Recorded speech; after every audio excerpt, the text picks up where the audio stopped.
Good morning, শুভ সকাল বন্ধুরা। কেমন আছেন আপনারা সবাই? নিশ্চয়ই খুব ভালো আছেন, আমিও খুব ভালো আছি। আজ হলো সানডে, ঘড়ির কাঁটা 12টার ঘর ছুঁয়ে গেছে।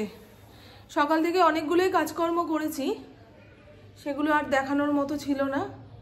ইন্দ্রর যে স্যান্ডু গেঞ্জিগুলো কেচে রেখে দিয়েছিলাম, সেগুলো নাকি পরিষ্কার হয়নি, হাতে কাচতে হবে। সেটাকে রাতে গরম জল দিয়ে ভিজিয়ে রেখে সকালে কেচে ধুয়ে নিলাম, শ্যাম্পু করেছি। আর আজকে যা শীত করছে, মনে হয় হঠাৎ করে শীতটা পড়লো। হরিণের অবস্থা দেখুন, পাগল কাকে বলে। 1 ঘন্টার ওপরে হয়ে গেল ওই বাটি মুখে সারা বাড়ি ঘুরে বেড়াচ্ছে। সে যাই হোক, ইন্দ্রর সঙ্গে সকালে একটুখানি খিটির পিটির লাগলো। জিজ্ঞাসা করলাম কি রান্না করব, আজ তো সানডে, নিরামিষ রান্না করো। আর নিরামিষ কি রান্না করব, যা ইচ্ছা তাই করো। আমি শুধু একটা লাউ রয়েছে, লাউ দিয়ে রবিবারে কি স্পেশাল জিনিস রান্না করব। ও তাহলে এখন আমাকে বাজার যেতে হবে? আমি হ্যাঁ, কালকে বলোনি কেন? আমি কাল রাতে তুমি ছিলে, ও সাব ডিভিশনে যায়, এসছে 10টার সময়, ফোন করে বলে দিলে আনতে পারতো, আর বলিনি। সে যাই হোক, আমারও ভুল আছে, ওরও ভুল হয়ে গেছে। আজকে বললাম দেরি করে নিচের ঘরে এসছে, কোথায় যেন যাবে, বৈদ্যপাটি বাজার করতে বলেছি তো, একটুখানি রেগে মেগে বাজার করে দিয়ে চলে গেল। সেরকম কিছু পায়ও নি। আমি নিরামিষ খাচ্ছি, আমার সঙ্গে সঙ্গে যদি পুপু ইন্দ্রও খাওয়া শুরু করে, তাহলে ঘরে তো মাছই আসবে না। আর ঠ্যাটা, তুমি ঠ্যাটা হয়েছো, তুমি খুব ঠ্যাটা হয়েছো। ও মা, সমস্ত গেঞ্জি কেচে ধুয়ে নীল বিদ্রোহ করে দিয়েছি। এবারে যদি বলে পরিষ্কার হয়নি, তাহলে লন্ড্রিতে দাও ভাই। লন্ড্রিতে এই গেঞ্জি ফেঞ্জি কাচে না তো, নাহলে এগুলো লন্ড্রিতেই যেত। ওয়াশিং মেশিনে কাচলে তার পোষাচ্ছে না, বলো তো। আর আমার বাড়িতে জামা কাপড় কাচা ধোয়ার জায়গা নেই। বাথরুমের টাইলসের ওপরে আছাড়ি ফাছাড়ি দিয়ে কাচলে যাবে ভেঙে, তখন আরেক বিপদ। সেই জন্য তো ময়লা জিনিস আছাড় দিয়ে কাচতেও পারি না। দেখা যাক, বাড়িতে একটু কনস্ট্রাকশনের কাজ রয়েছে। আমাদের বাথরুমের দেওয়ালটা ভেঙে একখানা দরজা বের করবে, তাহলে ওপাশের কলটা ব্যবহার করতে পারবো। আপাতত এইরকমই ঠিক হয়েছে, কবে হয় কে জানে।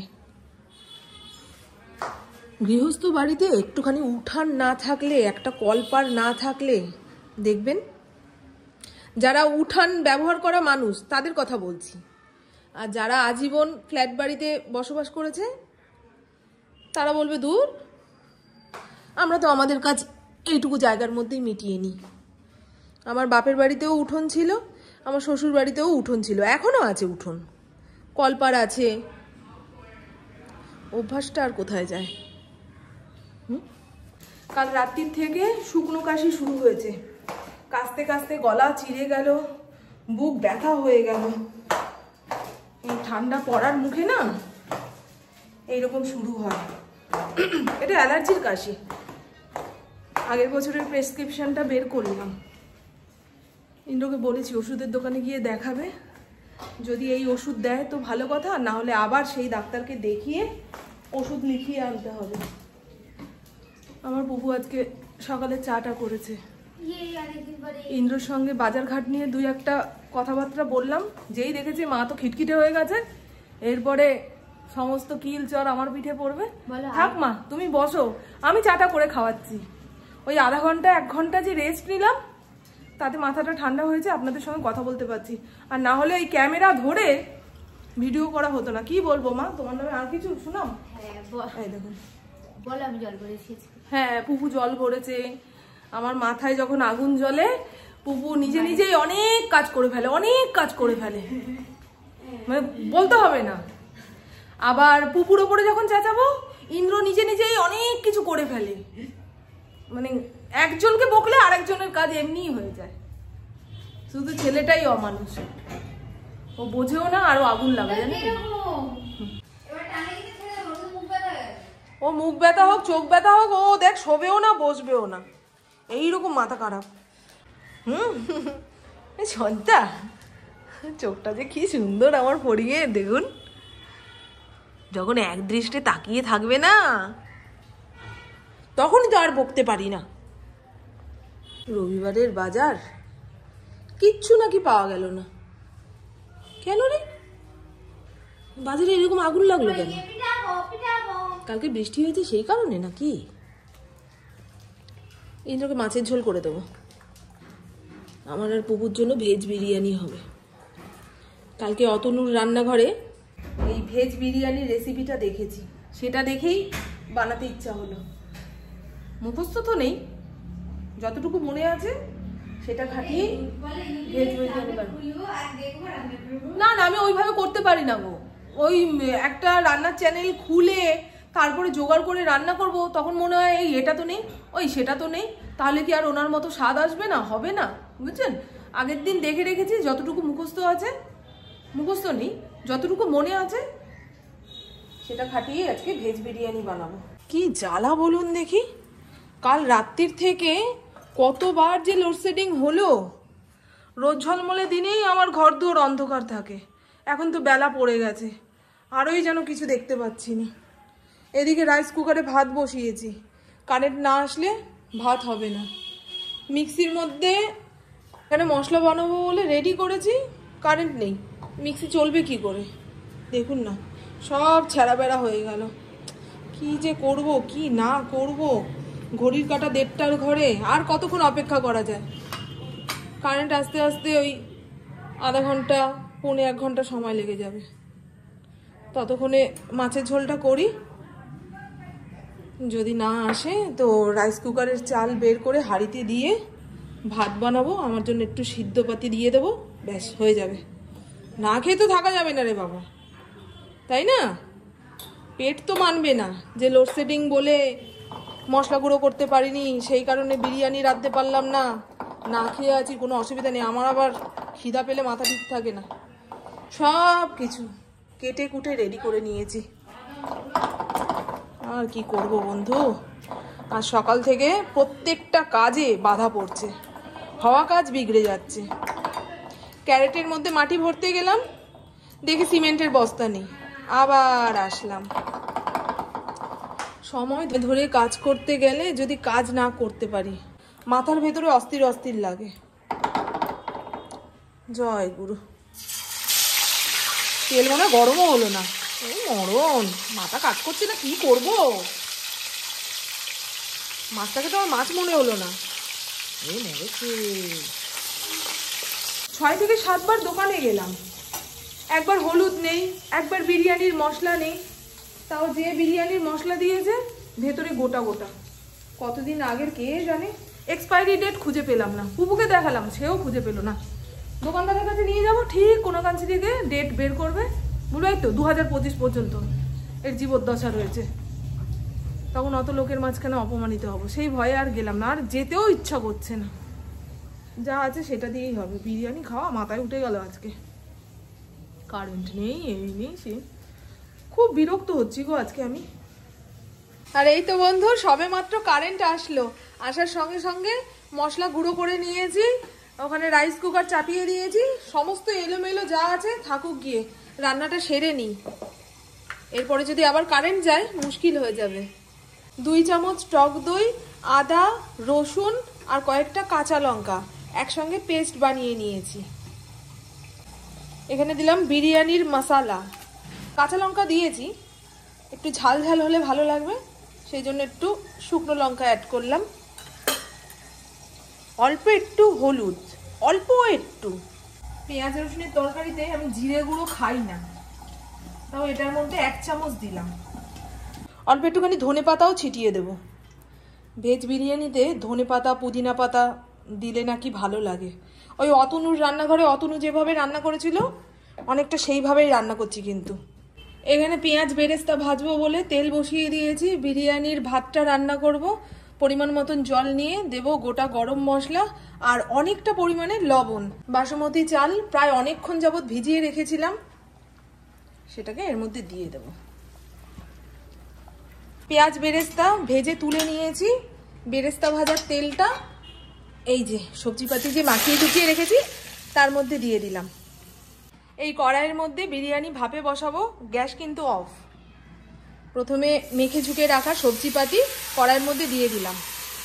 বিরিয়ানির ভাতটা প্রায় 50% সেদ্ধ হয়ে গেছে। এই প্রথমবার করছি, আমি নিজেও জানি না স্বাদ কেমন হবে না হবে, তবে মশলাপাতি ঠিকঠাকভাবে পড়লে স্বাদের কথা চিন্তা করতে হবে না, সেরকমই তো মনে হচ্ছে। জায়গাটা ছোট হয়ে গেল নাকি বলুন তো? এই যে চোখের আন্দাজে জায়গার মাপ বুঝতে পারি না।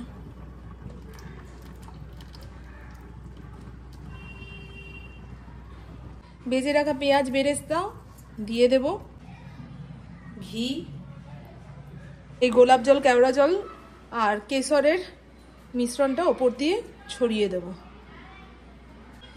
এবারে এটা ঢাকা চাপা দিয়ে একখানা চাটুর ওপর বসিয়ে আধা ঘন্টা যাবত স্টিমে রাখবো।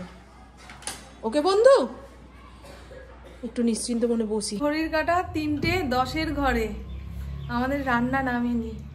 ইন্দ্রর জন্য রেঁধে বেড়ে রাখলাম, উনি 3টের সময় এসে বলে আমি বাইরে থেকে খেয়ে এসেছি। তাহলে বলুন কত যুদ্ধ করে রান্না করতে হয়েছে জানো? কারেন্ট ছিল না, মশলা বানাতে পারছি না, রান্নাঘরের কিছু চোখে দেখতে পাচ্ছি না, হাতিয়ে হুতিয়ে করলাম। তারপরে যদি এসে বলো না খাবো না, আমি খেয়ে এসেছি, কেমন লাগে? বিরিয়ানির ভাপ কমপ্লিট। এখন 5 থেকে 10 মিনিট ঢাকা চাপা দেওয়া থাক। চালটা মনে হয় একটু শক্ত রয়েছে জানেন। শাড়ি পরে অজ্ঞান হয়ে রয়েছেন। হয়ে গেছে ফটো তোলা কমপ্লিট? চল খাবি দেবি তো? বাবা কি খেয়েছে, কেন খেয়েছে? বাবাই বাইরে খাসির মাংস ভাত পেয়েছে, সেটা ছেড়ে কি আর ঘরের মাছ ভাতে মন লাগে? হ্যাঁ চল চল চল। এই চুপ কর, অশান্তি করিস না, আগে বন্ধুদের দেখিয়ে নি ভেজ বিরিয়ানি কেমন রান্না হলো না হলো। এই দেখুন বন্ধু, এই যে সমস্ত সবজি পাতি, আলুটা যা সুন্দর সেদ্ধ হয়েছে। এই যে এটা নিয়েই চিন্তায় ছিলাম যে সবজিটা ঠিক করে সেদ্ধ হবে কিনা। দেখেছেন, দেখেই তো তুখার লাগছে। আমি একটু পেঁয়াজ কেটে নিলাম, শসা টমেটো কাটার মতো ধৈর্য এখন আর নেই। 3:30 বাজে, ভাবতে পারছেন? এরপরে খেলে গলা দিয়ে নামবে না। Good evening. ঘড়ি চলছে না, আবার লোডশেডিং, ঘর দুয়ার পুরো অন্ধকার। এবারে মোমবাতি খুঁজে নিয়ে আসতে হবে। ভেবেছিলাম হস্তিনাপুরের বাড়িতে যাব, কি করে যাব? জামা কাপড় কোথায় আছে সেটাই খুঁজে বের করতে পারবো না। দেখ বাবাই কি অন্ধকার। যাবি ছাদে? না না, মশা কামড়ে, এমনি আমার মশা কামড়ে কামড়টা জ্বর। কি যে হচ্ছে না, কাল রাত্রির থেকে কতবার কারেন্ট গেল, কতবার। ভাগ্যের শীতকাল, এসি পাখার ব্যাপার নেই, তাহলে তো মারপিট দাঙ্গা লেগে যেত। কোথায় ঠিক করছে বলেন তো? এইটা দুপুরের দিকে ঠিক হচ্ছিল। চাদরটা ভালো বন্ধু। আমি বাড়ি থেকে বেরোনোর সময় বলেছিলাম যে কম দামের চাদর কিনবো, তারপরে জুডিওতে গিয়ে বলেছিলাম যে না, শ্রীরামপুর স্টেশনে আসার পরে বুবুকে বলছিলাম চল না বড় দোকান থেকে একটুখানি ভালো দামি দেখে কিনি। তা এক বন্ধু আবার টোন কেটে কথা বলেছিল, এই তো বললে ওই তো বললে সেই, কি বলেন তো বন্ধু, বড় দোকানেও 2500 থেকে শুরু করে একদম 300 350 পর্যন্ত চাদর পাওয়া যায়। ওই দামির মধ্যে কম দামিটা বেছে আনবো, সেই জন্য বলেছিলাম বড় দোকানে চল, কোয়ালিটি ভালো। হ্যাঁ কোয়ালিটিও ভালো হয়। আর ফুটপাতে যে স্টলগুলো বিক্রি হয় 100 টাকা করে, সস্তার মাল বস্তা ভরে আনবো, 7 দিনও গায়ে দেওয়া যায় না, গুটিয়ে পাকিয়ে একাকার। আগে আমি কিনেছি, সে ডাহা ঠকান ঠকা যাকে বলে। হ্যাঁ রে, এক বন্ধু মানে সে কিভাবে বিকৃত ভাবে লিখেছে, এই তো বললে এই তো হলো সেই। সবসময় মাথার মধ্যে জটিল চিন্তা ভাবনা থাকলে সহজ কথা বুঝবেন কি করে? এই যারা নেগেটিভ কমেন্টগুলো এখন করছেন তাদের কথা বলছি। সহজ মানুষকে বুঝতে গেলে সহজ হতে হয়, আর নিজে যদি সহজ হন দুনিয়াটাকেই সহজ বলে মনে হয়। জটিল থাকলে তো জলও আপনাদের কাছে কঠিন, জলকে আর বরফ হতে হবে না। আমার নিঃশ্বাস প্রশ্বাস নিতে তো কষ্ট হচ্ছে, তাও দেখেছেন নেগেটিভ কমেন্টের উত্তর দিলাম। হ্যাঁ দেখেছি বাবা। হ্যাঁ এটা আমি কালকে কিনেছি, এটা পুপু এর আগের দিন জুডিও থেকে কিনেছিল এরকম হাই নেক গলা দুটো কুর্তি। এখন দুপুরের দিকে পড়তে যায় তো, হালকা হালকা শীত, এরকম একটা পরে নিলে মাফলার চাপা দিয়ে দেবে, ব্যাস। আমি আবার যতবার আবার ও মামা, এই শাওনি কিন্তু এবারে তোমাকে আর দেখতে আসতে চাইবে না। ও আসলেই তুমি হাতের আংটি কেন খোলো? তুমি এখনো 5 বছর বাঁচবা মা, তোমার মনে হচ্ছে তুমি আর নেই। তুমি মরে গেলে ও কান্নাকাটি করার আগে হাতের আংটি খুলবে, আমি শিখিয়ে দেবো, তোমার অত চিন্তা নেই, শাওনিই পাবে। আমার শাশুড়ি মায়ের এই সুধা লেখা আংটিটা আমার পুপু অনেক ছোটবেলায় বলেছিল যে আম্মা তোমার ওই আংটিটা আমাকে দিয়ে যাবে। যখনই পুপু আসে মায়ের কাছে তখনই হাতে থেকে আংটি খুলে বলে কি এই নে শাওনি তুই নিয়ে যা। আরে তোমার বড় মেয়ে সাক্ষী তো, সবাই সাক্ষী আছে, তোমার ওই আংটি যাবে না, এখানেই থাকবে মা আমার কাছে।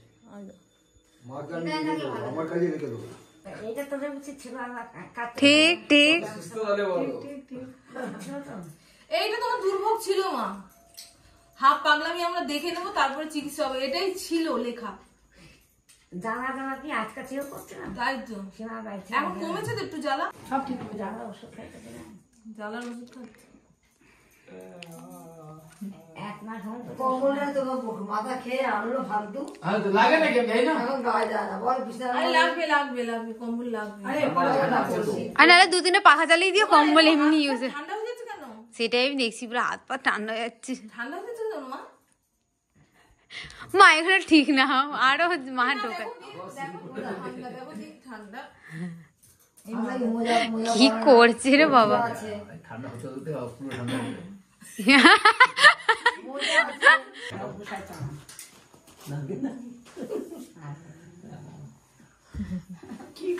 কত টেনশন করবে না মা। আমার মা দাঁড়িয়েছে, আমার মা হাঁটতে চলতে সবই পারে, শুধু মন থেকে ভাবে অসুস্থ, আমি অসুস্থ। ঠিক হয়ে যাবে মা, ঠিক হয়ে যাবে। ঠাকুরের নাম নাও, আর কাল থেকে ওই তিলক করবা, একটু ঠাকুরের নাম নেবা, যদি সেরকম মনে হয় একটুখানি বৈষ্ণব সঙ্গ করবা, মন ভালো লাগবে। এগো এসে গেছো, আমার প্রভুও চলে এসছে। এই দেখো, এই বাড়ি যাবি? তাহলে চল বাড়ি চলে যাই, কালকে তো আমার কলেজ রয়েছে।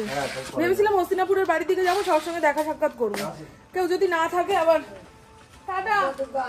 হ্যাঁ আজ যেতে ইচ্ছা করছে না, তাহলে চলো। একটু সাইড দে আমাকে, আমার মাকে দেখে বাড়ি চলে যাবো, আমারও তাড়া আছে রে মা। চেয়ার নিয়ে আসুনি, দেখবে যখন বলছো। এই তো মায়ের ঘরে চেয়ার আছে তো, সেটাই পেতে দেবে আমায়। ও ভালো আছো? না আর বসবো না, আর বসবো না। কটা বাজে? ওর পরীক্ষা কবে? কালকে পরীক্ষা।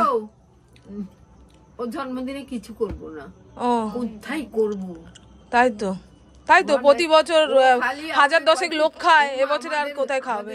ঘর হবে না আমাদের, ঘর তাছাড়া পরীক্ষা, হ্যাঁ ওর মধ্যে কি করে করব? হ্যাঁ, তুমি আমার খোঁজ নাও তো একটুখানি, ব্যাং ও খোঁজ পরে বলবা। ব্যাং না কোথায় করে নেব, যেতাম তো, এটার পরীক্ষা হলো তোদের বাড়ি কি যেতাম। খোঁজ নেবে তোমার? না না মাকে জিজ্ঞাসা করো ভালো আছে কিনা। না, তো বাবার কাছে খোঁজ নেই, আমি মোবাইলে পয়সা ভরি না এটার জন্য। বলো তুমি ভালো আছো? হ্যাঁ আমি ভালো আছি।